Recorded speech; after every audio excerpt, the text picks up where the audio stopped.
வணக்கம் நேர்களே. ட்ரம்ப் தொடர்ந்து அதிரடியான விஷயங்களை செஞ்சுக்கிட்டே இருக்காரு. அதில் முக்கியமான விஷயம் இஸ்லாமிய நாடுகள்லாம் ஆப்ரஹாம் அக்கார்டில் கையெழுத்து போடுங்க அப்படின்னு சொல்றாரு. ஆப்ரஹாம் அக்கார்ட் அப்படிங்கிறது என்ன? அது ஏன் முக்கியம்? அதை ஏன் ட்ரம்ப் கொண்டு வந்தார்? இஸ்லாமிக் கண்ட்ரிஸ் ஏன் அதை எதிர்க்கிறாங்க? அதுக்கு அவங்க சொல்லக்கூடிய விஷயம் பாலஸ்தீன் வேணுன்றாங்க. இஸ்லாமிக் கண்ட்ரிஸ்க்கும் பாலஸ்தீனுக்கு இருக்கக்கூடிய லிங்க் என்ன? பாலஸ்தீன் இஸ் ஃபார் பாலஸ்தீனியன்ஸ் அப்படிங்கிறது நம்ம புரிஞ்சுக்க முடியுது. பாலஸ்தீன் அப்படிங்கிறது ஏன் முக்கியம்? ஆனந்த் சார்ட்ட கேட்டு தெரிஞ்சுக்கலாம் வாங்க. வணக்கம் சார். வணக்கம் சார். இந்த ஆப்ரஹாம் அக்கார்ட் அப்படின்றதுல கையெழுத்து போடுங்கன்னு சொல்றாரு. அதுக்கெல்லாம் முன்னாடி அதுக்கு பண்ண மாட்டேன்னு சொல்றதுக்கு முக்கியமான காரணம் வந்து இஸ்லாமிக் கண்ட்ரி சொல்றது பாலஸ்தீன் அது வரட்டும் பார்க்கலாம் அப்படின்னு. அப்ரஹாம் அக்கார்டுங்கிறது வந்து அமெரிக்காவுக்கும் இஸ்ரேலுக்கும் ஒரு ரிலேஷன்ஷிப் இருக்குது. அது மாதிரி இந்த அரபு கண்ட்ரிஸை இஸ்ரேலை ரெகனைஸ் பண்ணி அவங்களோட நார்மல் ரிலேஷன்ஷிப் வச்சுக்கணும் அப்படிங்கிறது தான் வந்து இவங்களோட ஐடியா. பாலஸ்டைனுங்கிறது வந்து ஒரு ட்ரை ஏரியா. அது வந்து இஸ்ரேல், சிரியா இதுக்கெல்லாம் நடுவில் இருக்கிற ஒரு ஏரியா. அது வந்து பிஃபோர் கிரைஸ்ட்லேருந்து மாறி மாறி மாறி நிறைய பேர் ரூல் பண்ணியிருக்காங்க. அது வந்து அப்ரஹாமிக் ரிலிஜன்ஸ்ன்னு சொல்லுவாங்க. அதனால தான் அப்ரஹாம் ரெக்கார்டு. Okay, Accord. ஆமாம். நான் Abrahamic ரிலிஜனுங்கிறது Zoroastrian, Hinduism, Jainism, Buddhism எல்லாம் நான் அப்ரஹாமிக், ஷின்டோயிசம், ஓகே, இதெல்லாம் நான் அப்ரஹாமிக் ரிலிஜன்ஸ். ஓகே. இந்த உலகத்தில் இருக்க ஹிந்துயிசம் தான் இப்போதைக்கு surviving largest non Abrahamic religion. With ஜெயினி, புத்திஸ்லாம் ஃபாலோயிங், ஷின்டோ கின்டோலாம் ஃபாலோயிங். இந்த அப்ரஹாம் வந்து அவன் பையனை சாக்ரிஃபைஸ் பண்ணான்ல, அதுலேருந்து வந்தது தான் இந்த 3 ரிலிஜன். ஜூதாயிசம். ஜூதாயிசம்லேருந்து ஒரு போர்ஷன் பிரிஞ்சவங்க தான் கிறிஸ்துவர். ஓகே. இந்த ஜூதாயிசமில் என்ன நம்பிக்கைன்னா, கடைசியில் ஒரு பெரிய ப்ராஃபெட் வருவான். அந்த ப்ராஃபெட் நம்மளுக்கு வழிகாட்டுவான். நீங்கள் சொல்கிறது ஜூஸ். Judaism is juice. ஆமாம். இப்போ இந்த கிறிஸ்டியன்ஸ் என்ன சொல்கிறாங்கன்னா, அந்த ப்ராஃபெட்டு ஜீசஸ் கிரைஸ்ட் வந்துட்டார் அப்படின்னு வந்துட்டு அவன் தான் ஜீசஸ் கிரைஸ்ட். அதுலேருந்து கீழே வந்த அப்புறம் இந்த இஸ்லாமியர்கள் என்ன சொல்கிறான், அது ப்ராஃபெட் முகமது தான் அந்த ப்ராஃபெட், இதுக்கு மேலே ப்ராஃபெட் வரமாட்டான் அப்படின்னு. ஓகே. ஸோ இது ஜூயிசம்லேருந்து பிரிஞ்சு வந்தது தான் இஸ்லாமியர்களும் முஸ்லிம்ஸும், இஸ்லாமியர்களும் கிறிஸ்தவர்களும். இது 3 ஒரே ரிலிஜன் தான். ஓல்ட் டெஸ்டமெண்ட்டுன்னு பைபிளில் இருக்கிறது is common both for Jews and the Christians. Okay. Only new டெஸ்டமெண்ட்டுங்கிறது தான் ஒரு கிறிஸ்டியன்ஸுக்கு டிஃப்ரெண்ட். இதுதான் பேசிக் ரிலிஜன் நீங்கள் புரிஞ்சுக்கணும். Okay, okay. இந்த 3த்துக்குமே ஜெருசலம்ங்கிறது ஒரு இம்பார்ட்டண்ட்டான பிளேஸ், பேஸ். அங்கே தான் 3 ஹோதி ஷ்ரைன். ஜூஸுக்கும் அதுதான் இம்பார்ட்டண்ட்டு. கிறிஸ்டியன் அங்கே தான் சர்ச்சு, ஜீசஸ் கிரைஸ்ட் இருந்த ஊர் சிரியா, இஸ்ரேல், இதுதான் அந்த ஊருன்னு அவங்க நம்புகிறாங்க. இஸ்லாமியருக்கும் அது ரொம்ப இம்பார்ட்டண்ட்டான பிளேஸ். அல் அக்ஸா அப்படின்ற இந்த 3 இடம் 3 பேருக்கும் இது இம்பார்ட்டன்ட். அதனால் 3 பேரும் அந்த இடத்துக்கு சண்டை போட்டுன்னே இருப்பாங்க ஜெருசலம்ங்கிற ஊருக்கு. அதுக்கு வந்து க்ரூசைடெல்லாம் நடந்திருக்கு. எப்படி அந்த ஜெருசலமை காப்பாற்றணும் இஸ்லாமியர்கிட்டருந்து. ஆக்சுவலாக வந்து கேனனைட் பீப்புள்னு சில பேர் அதை ரூல் பண்ணாங்க. அப்புறம் கொஞ்சம் ஜூயிஷ் சிட்டி ஸ்டேட்ஸ் அங்கே இருந்தது. ஆனால் பல வருஷம் 1000 வருஷம் ரூல் பண்ணது இஸ்லாமியர்கள். ஓகே. இந்த இஸ்லாமியர்கிட்டேருந்து கைப்பற்றினது ஆட்டோமன் எம்பையர். இந்த ஆட்டோமன் எம்பையர் கொலாப்ஸ் ஆன் 15-16 செஞ்சுரியில் ஒரு 200 வருஷம் இந்த ஆட்டோமன் எம்பையர். இந்த ஆட்டோமன் எம்பையர் கொலாப்ஸ் ஆன அப்புறம் இது பிரிட்டிஷ் ப்ரொடெக்டரேட்டாக மாறிடுது.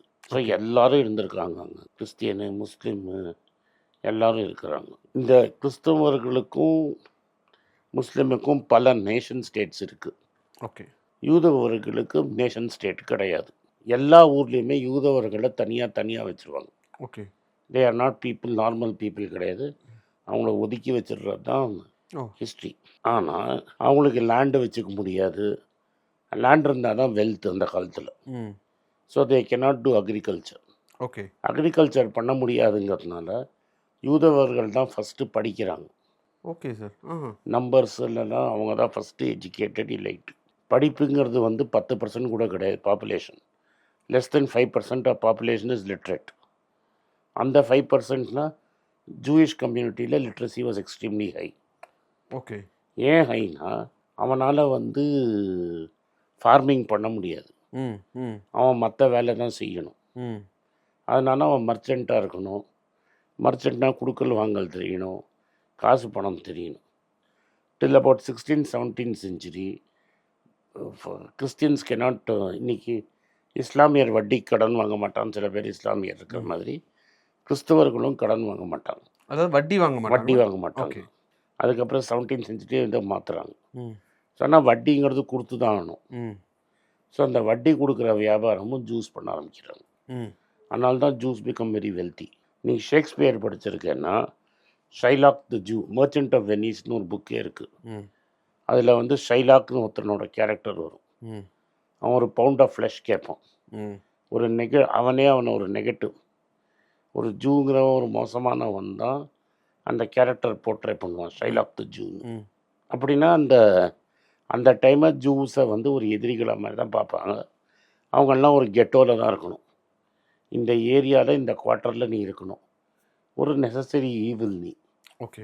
அவங்க வந்து சொஃபஸ்டிகேட்டடாக அவங்க ரிலிஜன் அதெல்லாம் வச்சுருந்தாங்க. They had their own sophistication, hmm. They had their own religious beliefs and all that. Hmm. They were highly intellectuals. Okay. அதில் ஷெப்பாடிக் ஜூஸ்ன்னு சில ஜூஸ் எல்லாம் இருக்காங்க, ம். பக்டாடி ஜூஸ், ஷெப்பாடிக் ஜூஸ், இது மாதிரி பல குரூப்ஸ் இருக்குது. ஆனால் அந்த ஜூஸுக்கு தனியாக ஒரு கண்ட்ரின்னு கிடையாது. ம். பட் இப்போ இதோட மோஸ்ட் ப்ராமினென்ட் வந்து இந்த ராட்சைல்ட் ஃபேமிலி. ஓகே. இது மாதிரி பல ஜூஸ் இருக்காங்க. இந்த இலுமினாட்டிலாம் கதை. ம். இந்த ஜூஸ் வந்து எல்லா ஊர்லேயும் அவன் தான் கண்ட்ரோல் பண்ணுவான். ராட்சைல்ட் தான் வந்து நெப்போலியனுக்கும் காசு கொடுத்தான், பிரிட்டிஷ் எம்பரருக்கும் காசு கொடுத்தான். இன்றைக்கி அமெரிக்காவோட ஃபைனான்ஸ் சிஸ்டம் நடத்துகிறதே ஜூஸ் தான், ம். ராட்சைல்டு கிடையாது, ஜூஸ். ம். நீ என்ன பெரிய பிஸ்னஸ் எடுத்தாலும் அதில் ஒரு ஜூ உட்காந்துருப்பான். அதே மாதிரி யூரோப்லேயும் பெரிய பிஸ்னஸ்மென்னா ஜூஸ், தே கண்ட்ரோல் தி மணி.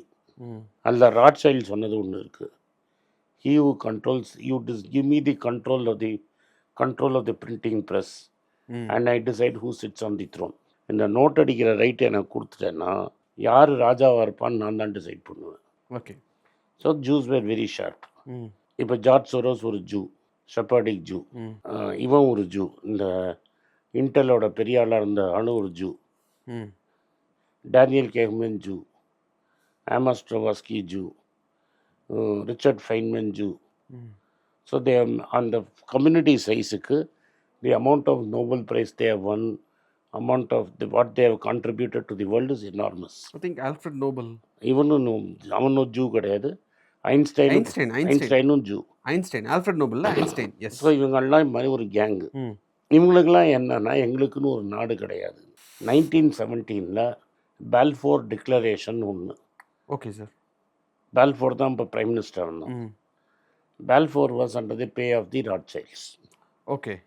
அவன் என்ன சொல்லிட்டான்னா பாலஸ்டைனில் வந்து இண்டிபெண்ட்டாக அவங்க கண்ட்ரோலில் தான் இருந்தது, ம்.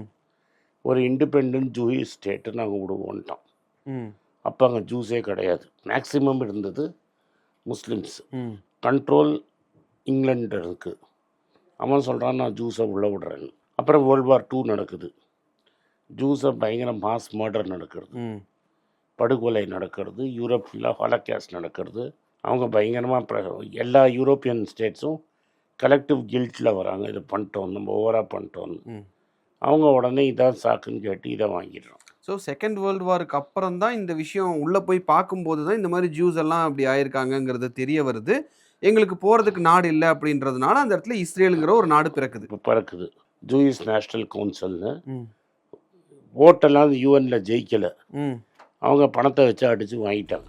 ஏன்னா பாகிஸ்தான் வந்து அவங்களுடைய பாஸ்போர்ட்லேயே இஸ்ரேலை தவிர இந்த பாஸ்போர்ட் வந்து எல்லா நாடுகளுக்கும், இந்தியாலையும் அப்படி தான். அதாவது ஜூஸ் வந்து பொதுவாக கொஞ்சம் கொஞ்சமாக லேண்ட் பேங்க்கை கிரியேட் பண்ணாங்க. அந்த இஸ்ரேல்ன்ற இடத்துக்கு பக்கத்தில் லேண்ட் பேங்க்கை கிரியேட் பண்ணாங்க. அதான் வாங்கிட்டான் கடைசியில். அதான்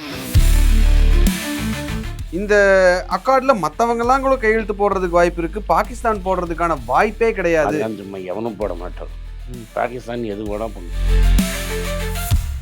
எல்லாருக்கும் வணக்கம். குழந்தைங்களுக்காக ஃபைனான்ஷியல் லிட்ரஸி மணி ஃபார் நத்திங்னு 2வது பார்ட்டு. அண்ட் இதில் வந்து செக் எழுதுறது எப்படி, டெபாசிட் ஸ்லிப் எழுதுறது எப்படி, பணம் எப்படி வந்தது, பார்ட்டர்லேருந்து டிமானிட்டைசேஷன் வரைக்கும் எல்லாத்தையும் கவர் பண்ணியிருக்கோம். உங்கள் குழந்தைங்க அப் டு ஏஜ் 10-12க்கு ரொம்ப யூஸ்ஃபுல்லாக இருக்கும். இந்த புக் இப்போதைக்கு ஒரு ஸ்பெஷல் ப்ரைஸில் 450 ரூபாய்க்கு கொடுக்குறோம். இதை யூஸ் பண்ணிக்கங்க. நன்றி, வணக்கம். moneypage.com வெப்சைட்டை சப்ஸ்கிரைப் பண்ணுங்கள். ஒரு வாரத்துக்கு 4 ப்ரீமியம் ஆர்டிக்கலும் ஃப்ரீ ஆர்டிகல்ஸ் ஒரு 10லேருந்து 15 நாங்கள் போடுறோம். இது சப்ஸ்கிரிப்ஷன் ஒரு மாதத்துக்கு 99 ரூபா தான். இங்கே சொல்கிற கான்செப்ட்ஸை கிரேட்டாக எக்ஸ்பேண்ட் பண்ணி போடுறோம். நீங்கள் படிச்சிங்கன்னா உங்களுக்கு யூஸ்ஃபுல்லாக இருக்கும். நன்றி, வணக்கம். வணக்கம்.